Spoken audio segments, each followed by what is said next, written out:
ये सिर्फ आपके लिए है।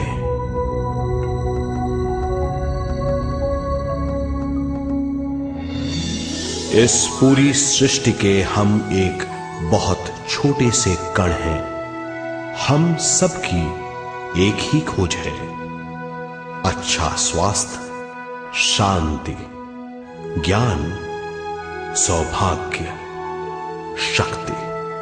मतलब हर समय हर हाल में सुख और शांति की कामना। ये पाने के लिए हर इंसान कड़ी मेहनत करता है, मगर क्या हम इसे पा सकते हैं?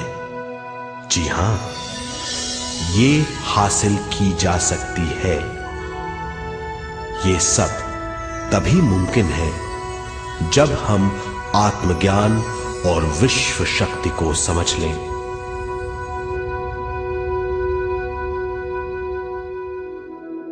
तो चलिए विश्व शक्ति की हम जानकारी लेते हैं।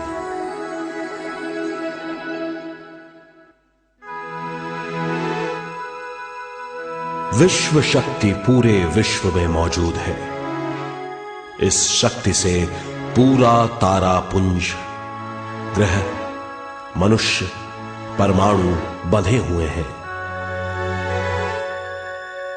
ये हर जगह मौजूद है। इसका बंधन पूरे विश्व को व्यवस्थित रखता है।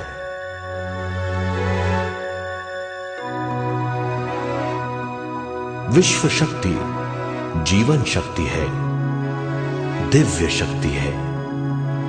विश्व शक्ति हमारे जिंदगी के संतुलन और चेतना के लिए जरूरी है। विश्व शक्ति हमारी हर क्रिया और काम की नींव है।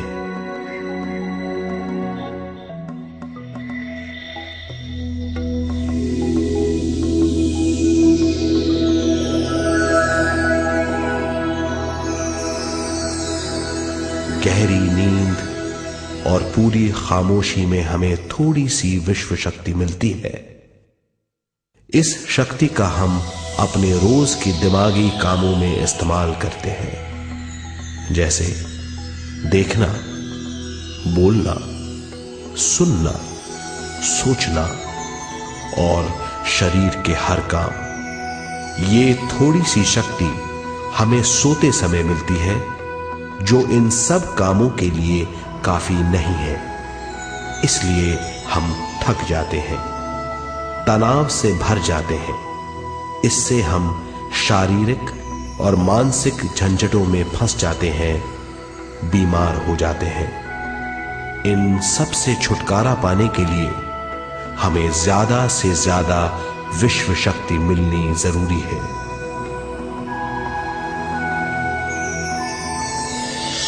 विश्व शक्ति जरूरी है हमारे शरीर का संतुलन बनाए रखने के लिए, सुखी और स्वस्थ जीवन के लिए, हर काम और मौके से जूझने के लिए, ज्ञान हासिल करने के लिए और अंत में अपनी चेतना बढ़ाने के लिए।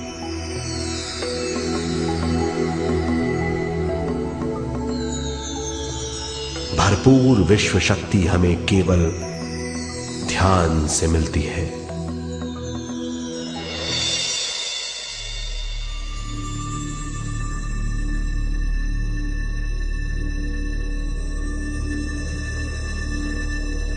नींद अचेत ध्यान है।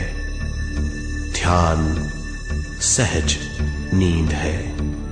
नींद में हमें थोड़ी सी ही शक्ति मिलती है, ध्यान से भरपूर शक्ति मिलती है। ये शक्ति हमारे शरीर की, दिमाग की और बुद्धि की शक्ति बढ़ाती है, छठी इंद्री उजागर करती है और भी बहुत कुछ। इस ज्ञान से बढ़ी हुई शक्ति से हम बिना तनाव के स्वस्थ और खुश रह सकते हैं। हमारी शक्ति बहुत बढ़ जाती है। ध्यान हमारी चेतना स्वयं की ओर आने के सिवा कुछ नहीं है। ध्यान से हम जानबूझकर अपने शरीर से दिमाग तक जाते हैं, दिमाग से ज्ञान और ज्ञान से स्वयं की ओर और उससे भी आगे पहुंच जाते हैं। ध्यान करने के लिए हमें अपने शरीर की सारी हरकतों को बंद करना पड़ता है, जैसे शरीर का हिलना, देखना, बोलना और सोचना। ध्यान कैसे करते हैं, आइए देखते हैं।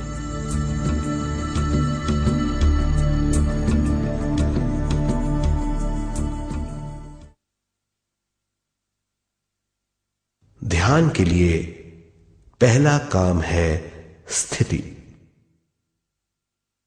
आप किसी भी तरह बैठ सकते हैं। बैठना आरामदेह और निश्चल होना चाहिए। हम जमीन और कुर्सी पर बैठकर ध्यान कर सकते हैं। ध्यान हम किसी भी जगह कर सकते हैं जहां हम सुखदायी हों। आराम से बैठिए, पैरों को मोड़िए, उंगलियों को फंसाइए, आंखें बंद कर लीजिए। अंदर और बाहर की आवाजों पर रोक लगाइए। किसी भी मंत्र का उच्चारण नहीं कीजिए। पूरे शरीर को ढीला छोड़ दीजिए। ढीला, बिल्कुल ढीला। जब हम पैरों को मोड़ते हैं और अंगुलियों को फंसा लेते हैं तो शक्ति का दायरा बढ़ जाता है, स्थिरता बढ़ जाती है। आंखें दिमाग के द्वार हैं, इसीलिए आंखें बंद होनी चाहिए। मंत्रोच्चारण, कोई भी ध्वनियां अंदर की या बाहर की मन की क्रियाएं हैं, इसीलिए इन्हें बंद करना होगा। जब शरीर ढीला छोड़ दिया जाता है, चेतना दूसरे कक्ष में पहुंच जाती है। मन और बुद्धि। मन विचारों का समूह है। बहुत से विचार हमारे मन में उभरते रहते हैं। जब विचार आते हैं तो प्रश्न भी उठ खड़े होते हैं, जाने और अनजाने। मन और बुद्धि को भावातीत करने के लिए हमें अपनी सांस पर ध्यान देना चाहिए। अपने आप पर ध्यान देना हमारी प्रकृति है। जानबूझकर सांस न लीजिए। जानबूझकर सांस लीजिए, न छोड़िए। सांस लेना या छोड़ना अनायास होना चाहिए। प्राकृतिक सांस पर ध्यान दीजिए। ये इसकी व्याख्या है, यही तरीका है।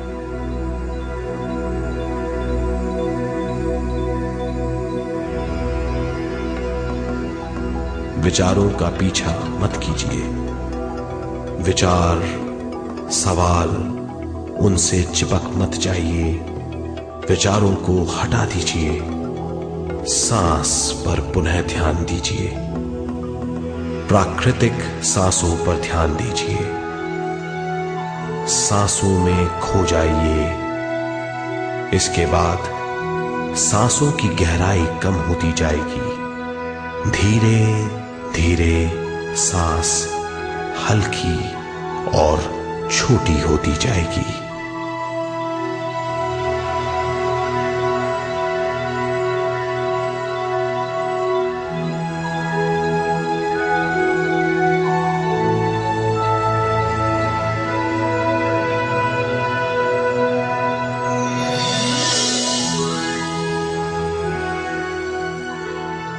आखिर में सांस बहुत छोटी हो जाएगी।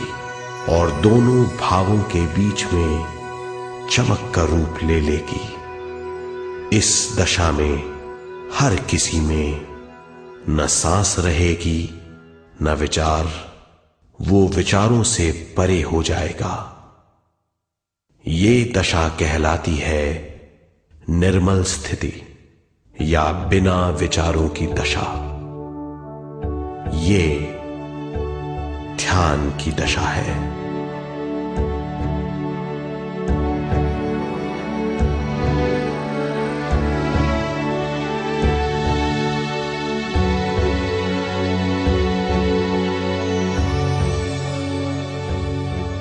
ये वो अवस्था है जब हम पर विश्व शक्ति की बौछार होने लगती है।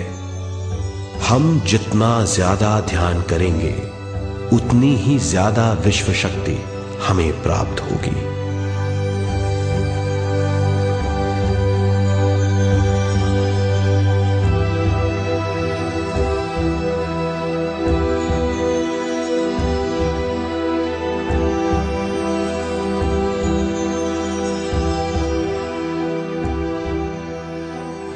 विश्व शक्ति प्राणमय शरीर की शक्ति में प्रवाह करती है। शक्ति से भरा हुआ शरीर प्राणमय कहलाता है।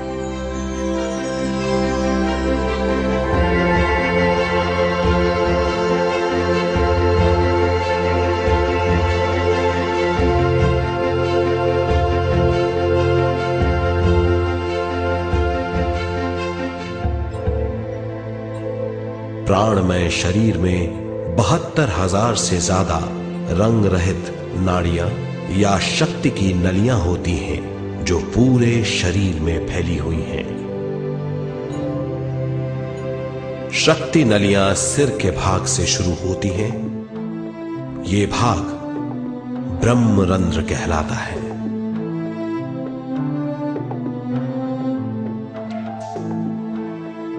ये नलियां सारे शरीर में पेड़ की जड़ों और डालियों की तरह फैली हुई हैं।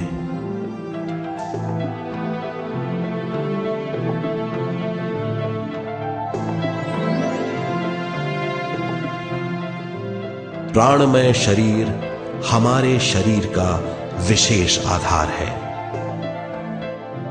प्राणमय शरीर हमारे कार्य, यहां तक कि हमारे अस्तित्व का स्रोत है। प्राणमय शरीर को गहरी नींद में या फिर ध्यान में विश्व शक्ति मिलती है। हम इस शक्ति का उपयोग अपनी सारी मानसिक और शारीरिक क्रियाओं में, जैसे देखना, बोलना, सुनना, सोचना और शारीरिक कार्यों में करते हैं। इन्हीं सारे कर्मों का आधार विश्व शक्ति है।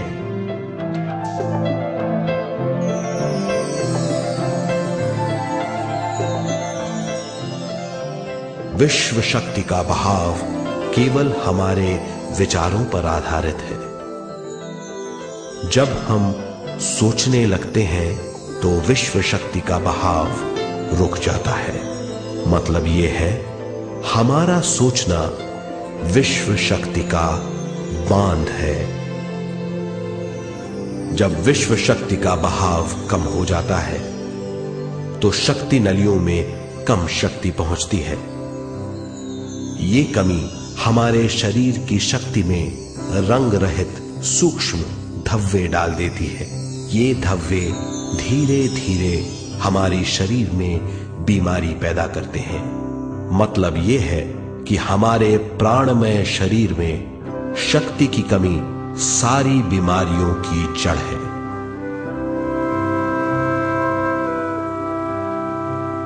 ध्यान से हमें बहुत बड़ी मात्रा में विश्व शक्ति मिलती है।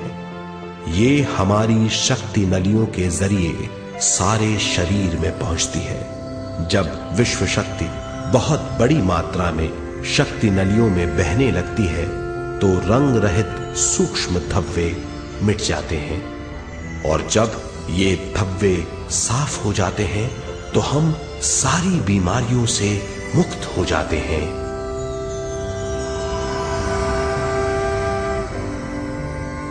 जब ब्रह्म रंध्र में शक्ति बहने लगती है तो हमें सिर में और सारे शरीर में भारीपन लगने लगता है। जब शक्ति हमारे नलियों को साफ करने लगती है तो हमें उस हिस्से में खुजली या दर्द का आभास होता है। कभी कभी हमें भौतिक शरीर के कई हिस्सों में दर्द भी महसूस हो सकता है।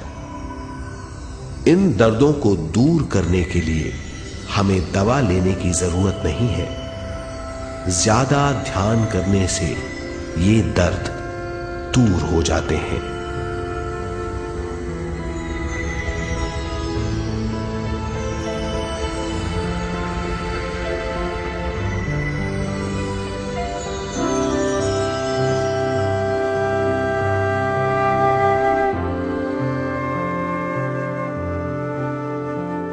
ध्यान के द्वारा ज्यादा विश्व संजोने से हम सारी मानसिक और शारीरिक बीमारियों से छुटकारा पा सकते हैं।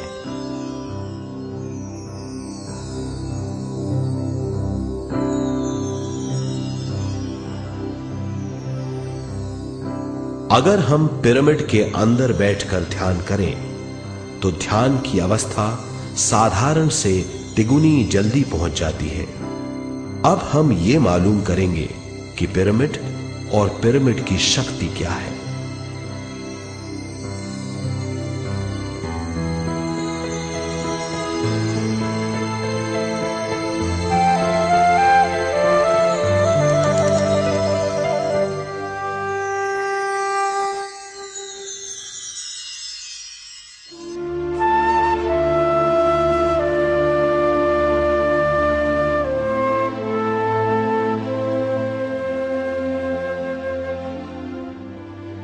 हमारी पृथ्वी ग्रह पर पिरामिड एक मजबूत भवन है जिसको सबसे ज्यादा विश्व शक्ति मिलती है।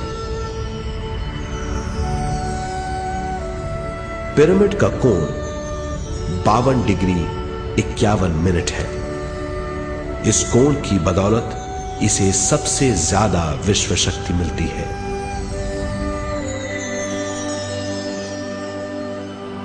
पिरामिड किसी भी चीज से बनाया जा सकता है।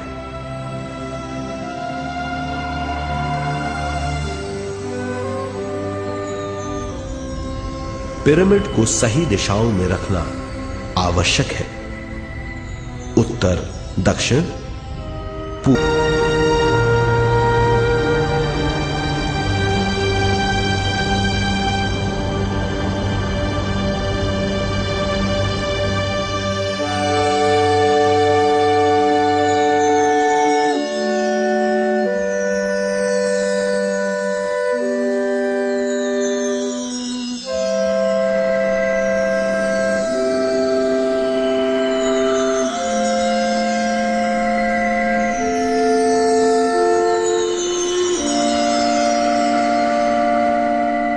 आइए अब तक हमने जो समझा है उसे एक बार फिर दोहराते हैं।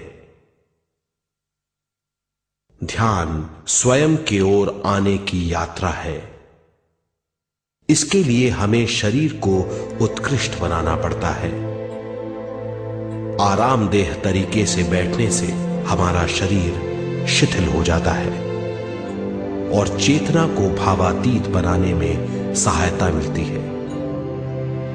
अपनी प्राकृतिक सांसों पर ध्यान देने से हम अपना मन भावातीत बना लेते हैं। जब हमारा शरीर भावातीत हो जाता है तो विश्व शक्ति बहने लगती है।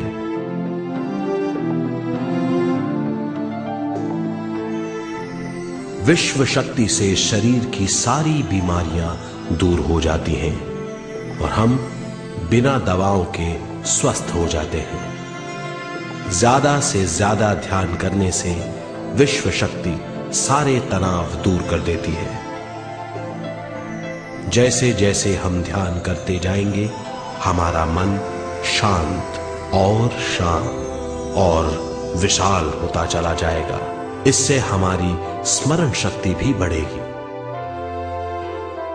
ज्यादा से ज्यादा ध्यान करने से हमारी समझ बूझ की शक्ति भी बढ़ेगी। और इससे हमारे दूसरों से संबंध बढ़ेंगे।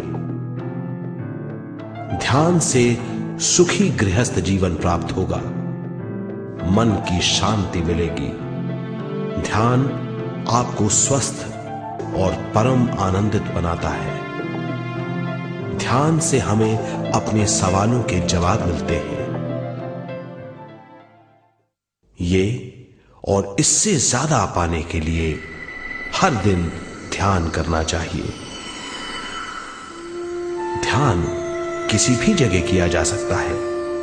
ध्यान किसी भी समय किया जा सकता है, सफर में भी। एक बार में अपनी उम्र के बराबर समय तक ध्यान करना चाहिए। मिसाल के तौर पर 30 साल की उम्र के व्यक्ति को एक समय में कम से कम 30 मिनटों तक ध्यान करना चाहिए। ध्यान करने के लिए आपको परिवार से दूर रहने की जरूरत नहीं है। हर किसी को ध्यान करना चाहिए। बच्चे सबसे अच्छा ध्यान करते हैं। ये 5 साल की उम्र से ध्यान शुरू कर सकते हैं।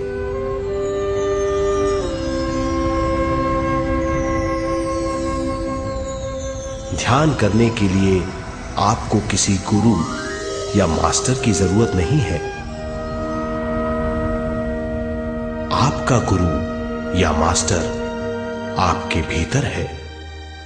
आपका सांस आपका गुरु है। ये सबके लिए है।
ध्यान हमारी चेतना की स्वयं की ओर जाने की यात्रा है।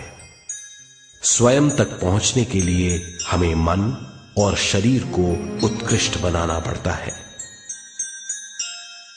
जब हम स्वयं पहुंच जाते हैं, तब हमें भरपूर विश्व शक्ति मिलती है। ज्यादा विश्व शक्ति हमें ज्ञान के क्षेत्र में ले जाती है।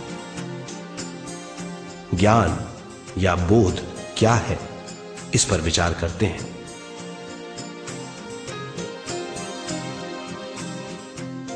ध्यान हमारे ज्ञान को ऊंचे स्तर तक ले जाता है।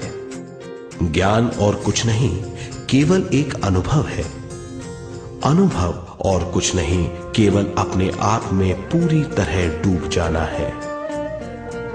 ज्यादा से ज्यादा ध्यान करने से हमें ज्यादा शक्ति मिलती है। इस ज्यादा शक्ति से हम हर चीज में ज्यादा ग्रस्त हो जाते हैं और इस तरह हम ज्यादा ज्ञान प्राप्त करते हैं।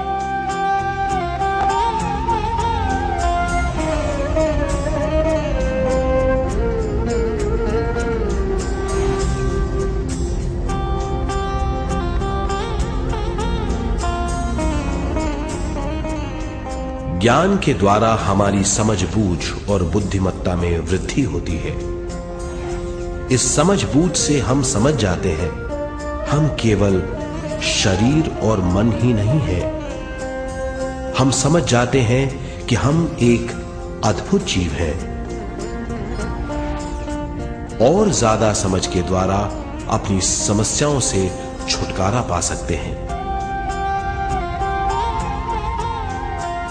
ज्यादा शक्ति और ज्यादा ज्ञान हमारी चेतना का विस्तार करता है।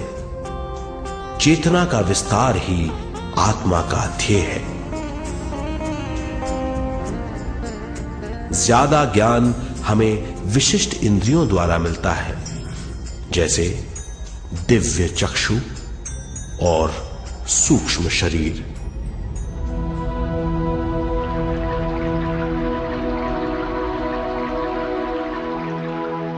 दिव्य चक्षु हमारी आत्मा का बहुत ही शक्तिशाली माध्यम है। ये परलोक की वास्तविकता देखने, महसूस करने और सुनने का बहुत ही शक्तिशाली साधन है। आत्मा की ये 3 प्रक्रिया ही दिव्य चक्षु हैं।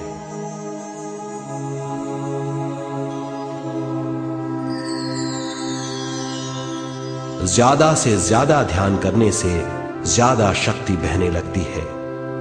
ज्यादा शक्ति दिव्य चक्षु को गतिशील करती है। ध्यान करने के लिए यह अनोखा अनुभव है।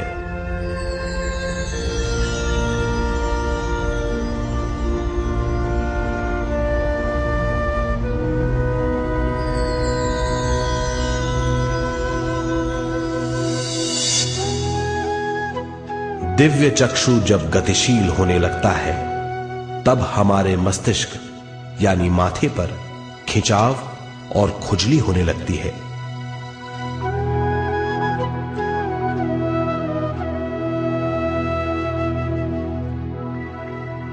हमें विभिन्न रंगों की झलकियां अपने चारों ओर घूमती हुई दिखाई देती हैं।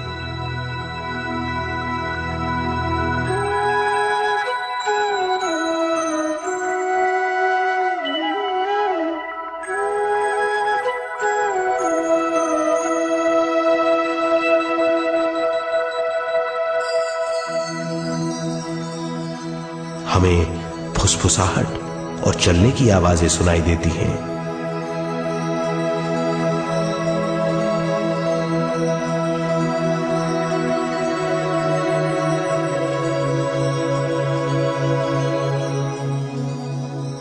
हमें लगता है कि जैसे हम घुप अंधेरी सुरंग में यात्रा कर रहे हैं।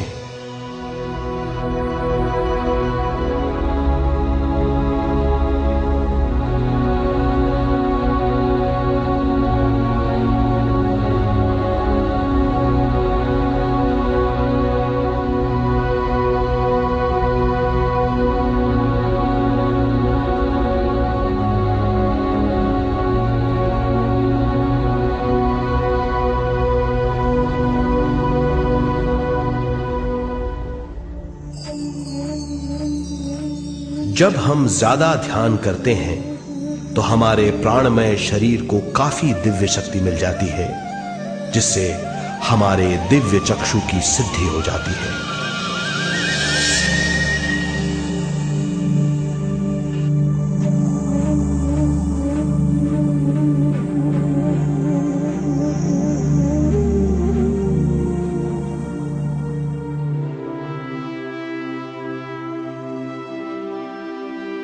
हमें ये स्तर और दूसरे स्तर साफ दिखाई देने लगते हैं। दिव्य चक्षु की संपूर्णता से हमें बहुत सी चीजें आंखों से ज्यादा साफ दिखाई देने लगती है।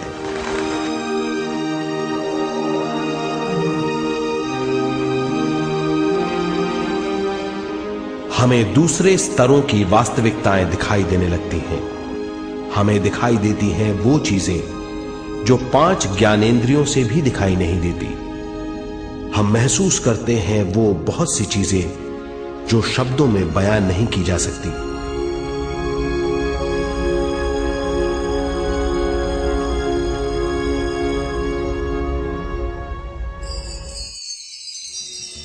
हमें सुनाई देती हैं पार्श्व ध्वनियां, दूसरे स्तर के वाद्यों की आवाजें,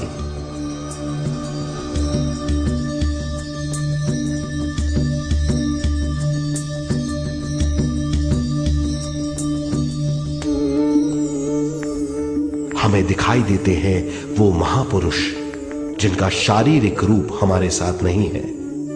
हमें दिखाई देते हैं वो महापुरुष जिनका शारीरिक रूप हमारी कल्पना में है।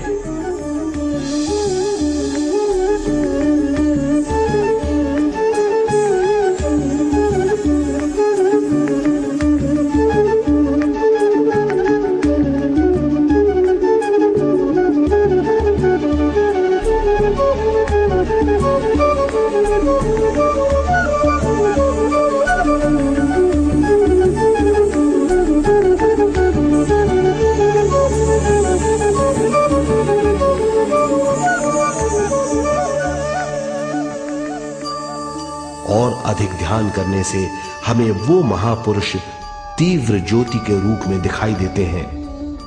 तीव्र ज्योति के रूप में देखने के बाद भी हम उन्हें पहचान सकते हैं।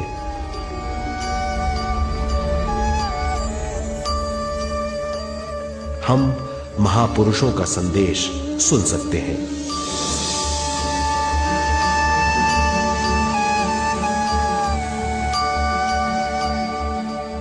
हम महसूस करते हैं एक सुरंग में यात्रा करने का अनुभव और अंत में प्रकाश में विलीन होने का अनुभव।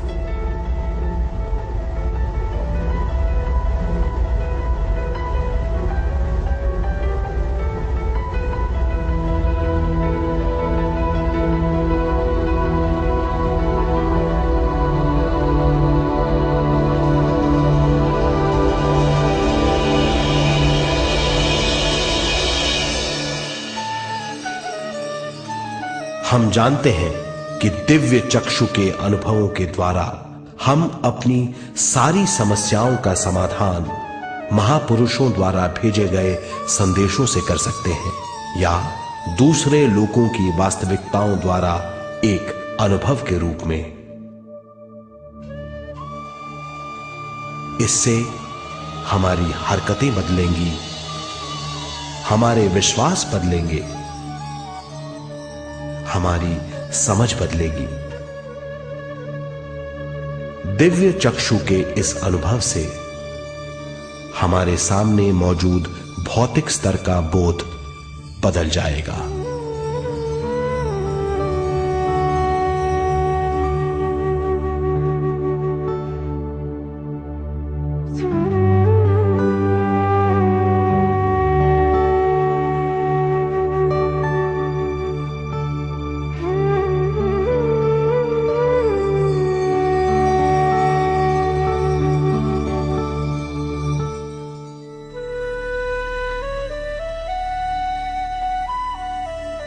आइए अब हम स्वयं यानी शरीर के दूसरे साधनों की जानकारी लेते हैं।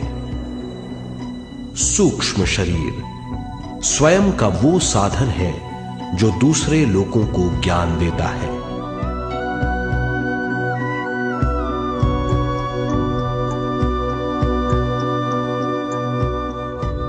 सूक्ष्म शरीर हमारी चेतना का दूसरा रूप है।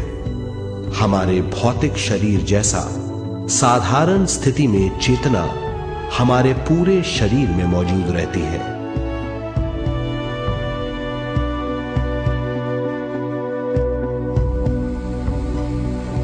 सोते समय अनजाने में हम सूक्ष्म शरीर की तरंगों का अनुभव करते हैं। इन्हें हम स्वप्न कहते हैं। जागृत अवस्था में हम सूक्ष्म शरीर का अनुभव ध्यान द्वारा कर सकते हैं। सूक्ष्म शरीर की यात्रा अंतराल और समय से परे है। सचेत अवस्था में अंतराल के अनुभवों के बाद हमें नए अंशों का ज्ञान मिलता है।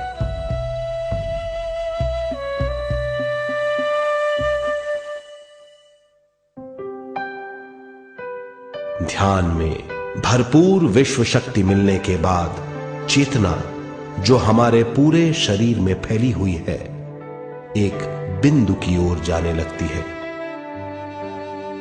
जब चेतना बढ़ती है तो हमें भौतिक शरीर में झटकों का अनुभव होता है।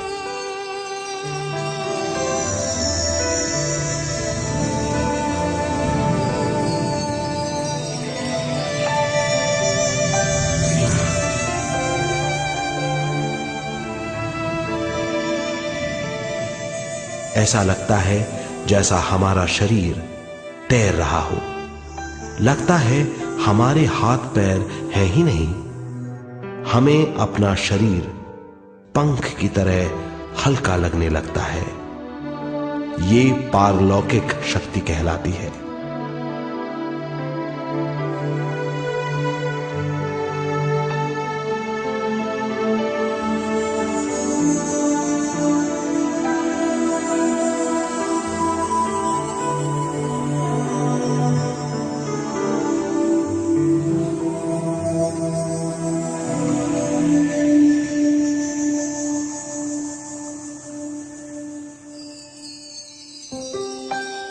अधिक से अधिक ध्यान करने से हमें अधिक से अधिक विश्व शक्ति मिलती है। हमारी चेतना सूक्ष्म शरीर का रूप धारण करके बहुत तेजी से घूमने लगती है, जिससे हरकतें बढ़ने लगती हैं। इन हरकतों के बाद हमारा सूक्ष्म शरीर भौतिक शरीर से बाहर आने लगता है। ये दोनों शरीर चांदी जैसे डोर से जुड़े रहते हैं।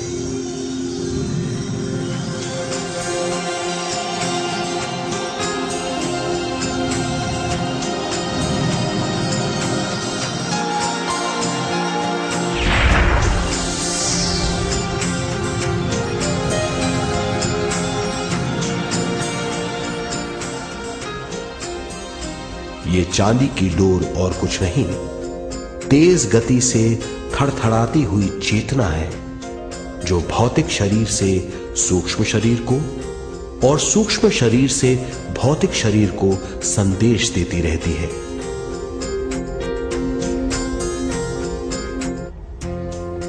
और इस तरह हम अंतराल का सफर तय करते हैं।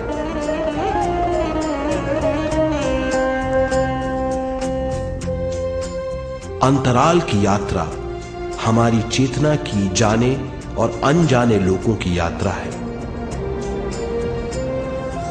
अंतराल की यात्रा द्वारा हमें स्वयं के बारे में उच्चतम ज्ञान और बूझ मिलती है। अंतराल की यात्रा में हमारा सूक्ष्म शरीर सारे भौतिक चीजों और तत्वों जैसे पृथ्वी, पानी, अग्नि, वायु और आकाश के बीच में से गुजर सकता है। सूक्ष्म शरीर सारे लोगों के बीच से निर्भीक गुजर सकता है।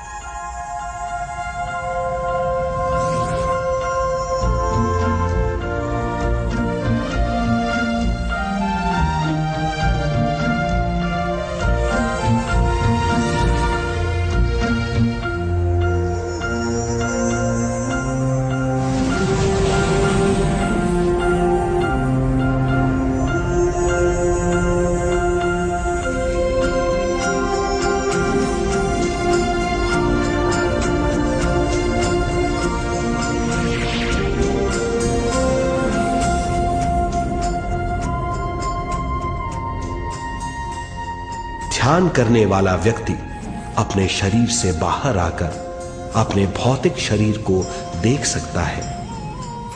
इससे उसे उच्चतम बोध होता है।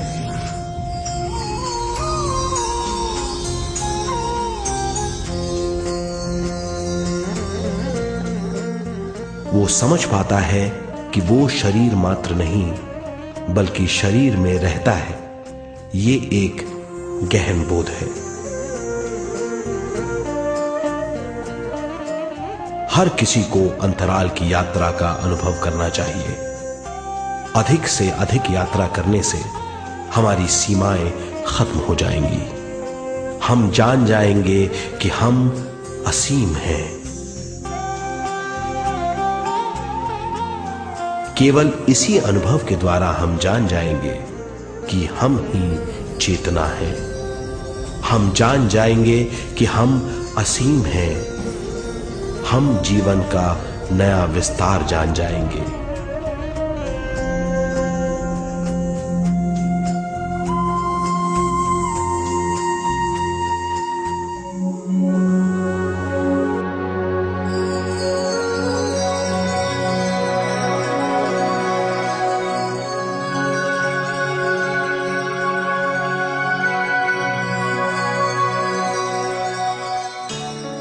ज्यादा से ज्यादा ध्यान करने से हमें ज्यादा विश्व शक्ति मिलेगी।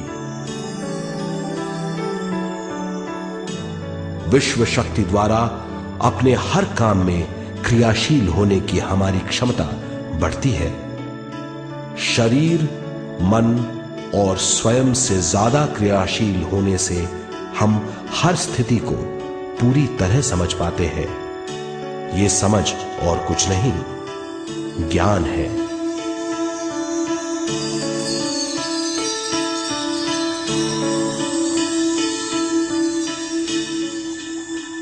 साधारण मनुष्य को केवल अनुभव मिलता है, क्योंकि उस अवस्था में वो ज्ञान के बारे में नहीं सोचता, क्योंकि उस अवस्था का अनुभव वो केवल भौतिक समझ से करता है। ज्ञान योग उस अवस्था को पूरी तरह समझ लेता है, क्योंकि वो जानता है कि वो केवल शरीर नहीं, सिर्फ शरीर में रहता है। वो जानता है कि अवस्थाएं उसके विकास के लिए हैं। ध्यान के अनुभवों के बाद और व्यवहारिक जीवन में उनका प्रयोग करने से हमें अपार समझ का आभास होगा। इस समझ से हजारों दरवाजे खुल जाएंगे। ये दरवाजे हमारे जीवन की नई उपलब्धियों का नया विस्तार करेंगे। हमारी समझ से उपलब्धियों और ज्ञान की अधिक बढ़ोतरी होगी। इससे हमारी चेतना का विस्तार होगा, जो और कुछ नहीं बल्कि विवेक की उपलब्धि है। इस विवेक का अनुभव कुछ ऐसा होगा जैसे वो हजारों सुनहरी पत्तियों वाला कमल है।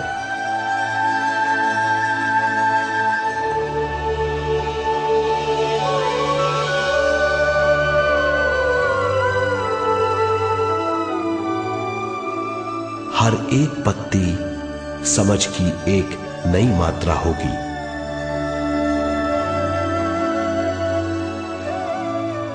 ज्यादा से ज्यादा मात्रा में समझने के बाद हमें दूसरे लोगों की मौजूदगी ज्यादा से ज्यादा समझ में आ जाएगी। इस समझ से हम जान जाएंगे कि मृत्यु कभी नहीं होती। हम अनंत जीव हैं। हम समझ जाएंगे कि जीवन क्या है और मृत्यु क्या है।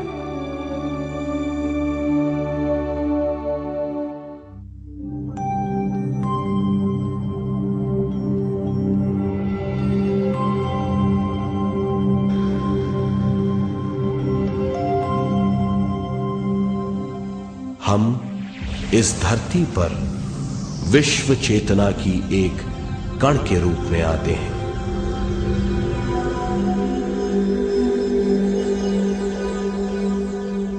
उद्गम स्थान से हम स्वयं के प्राणमय शरीर का एक ढांचा लेकर आते हैं। हम इस धरती पर अनोखे अनुभव करने आते हैं। अपने अनुभवों के लिए हम एक गर्भस्थान या कोख चुनते हैं। हम माता पिता, वातावरण और हालात चुनते हैं। जीवन का पूरा ढांचा स्वयं को मालूम होता है। मां को चुनने के बाद चेतना का एक कण मां के गर्भस्थान में प्रवेश करता है। चेतना का मां के गर्भस्थान में प्रवेश होने के बाद गर्भस्थ शिशु में प्राण आते हैं।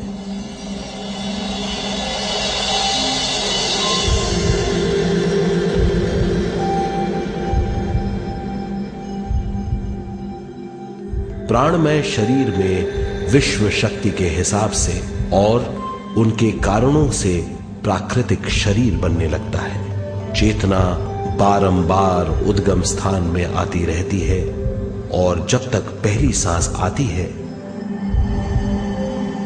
मां के गर्भस्थान से बाहर आने के बाद वो बाहर की पहली सांस लेता है। इसे जन्म कहते हैं।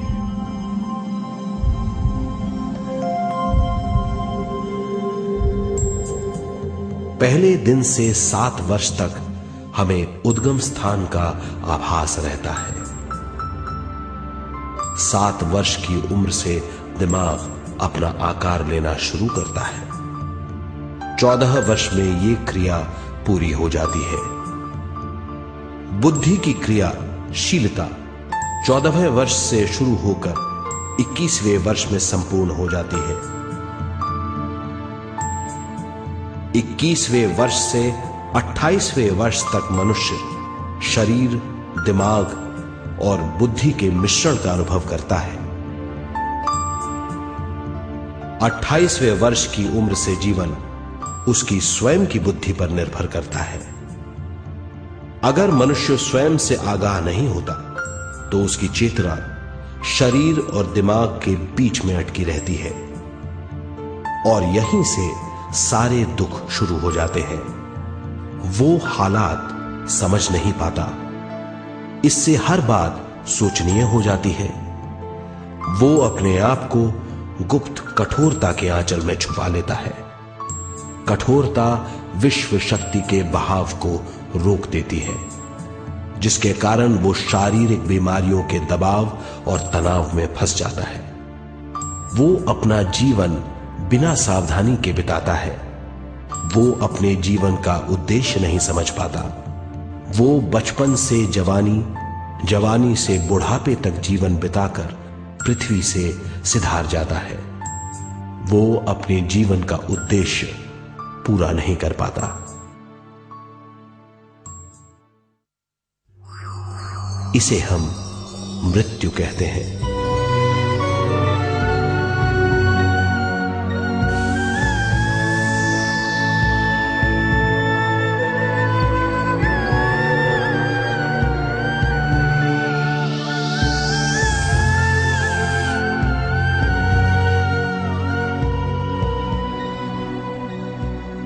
मृत्यु के बाद भी उसके दिमाग का कठोर स्तर, गलत बूझ चेतना को उद्गम स्थान नहीं पहुंचने देती।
गलत बूझ के कारण अपना स्वर्ग और नरक खुद पैदा कर लेता है और छोटे दर्जे का आध्यात्मिक जीव बनकर रह जाता है।